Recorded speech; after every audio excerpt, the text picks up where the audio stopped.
கொளத்தூர் தொகுதி பெரவள்ளூர் 4 வழி சாலையில் நேற்று முன்தினம் இரவு பாஜகவின் பட்ஜெட் விளக்க பொதுக்கூட்டம் நடைபெற்ற போது தமிழக முதல்வர் திமுக ஸ்டாலினை பற்றி கொச்சையான வார்த்தையில் அவதூறாக பேசிய வழக்கில் பாஜக மாவட்ட செயலாளரும் வழக்கறிஞருமான நபரை இன்று அதிகாலையில் கைது செய்த போலீசார் புலர் சிறையில் அடைத்தனர்.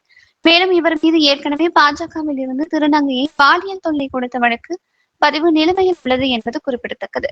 சென்னை கொளத்தூர் தொகுதி பெரவள்ளூர் 4 வழி சாலை அருகே நேற்று முன்தினம் பாஜகவின் பட்ஜெட் விளக்க பொதுக்கூட்டம் நடைபெற்றது. இந்த நிகழ்ச்சியில் எஸ்.என். பிரசாந்த் மாநில செய்தி தொடர்பாளர், வழக்கறிஞர் மாநில துணைத் தலைவர் பால் கனகராஜ் நிகழ்ச்சி ஏற்பாட்டில் கலந்து கொண்டனர். மேலும் பாஜகவின் மூத்த தலைவர் எச். ராஜா சிறப்பு விருந்தினராக கலந்து கொண்டார். இந்த பொதுக்கூட்டத்தில் பாஜக மாவட்ட செயலாளர் கபிலர் அவர்கள் உரையாற்றிய போது தமிழக முதல்வரை குறித்து அவதூறான வார்த்தைகளாகவும் உயிருக்கு ஆபத்தான விளைவிக்கும் வகையிலும் பேசியது. அதாவது கையிலும் காலிலும் கழிப்பறை செல்லக்கூடிய வெட்டாக்சில் பின்பக்கம் ஆகிய இடங்களில் சூடான தம்பிகளால் பழுக்க வைத்து சூடு போட வேண்டும் என்று மேடையில் கூறி கொச்சை பேசு குறித்து, இதனைத் தொடர்ந்து பாஜக பொறுப்பாளர் கபிலன் அவரின் ஆபாச கொச்சை வார்த்தைகள் குறித்தும் முதல்வருக்கு கொலை மிரட்டல் வாயிலாக எச்சரிக்கை விடுத்து பேசியதும் குறித்து வழக்கு பதிவு செய்த போலீசார் இன்று காலையில் பாஜக பொறுப்பாளர் கபிலன் அவர்களை அவரது இல்லத்தில் போலீசார் கைது செய்தனர்.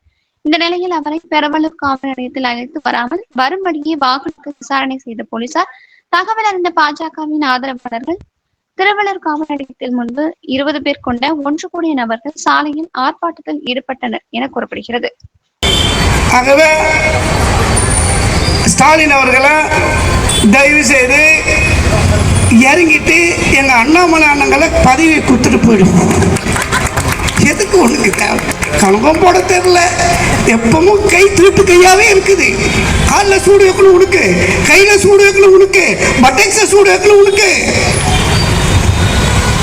ஏன் பட்டெக்ஸ சூடு வைக்கணும்? நீங்க அந்த சீட்ல உட்காரக்கூடாது தெரியணும்.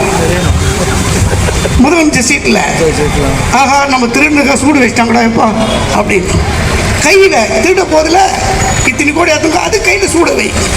காலு திருட்டு ஓடுறல அதுல காலில் சூட வை. இந்த சூடெல்லாம் திமுக இருக்கிற அமைச்சருக்கு எல்லாருக்கும் கொடுக்கணும். ஒரு தம்பி பெயில் கிடைக்காம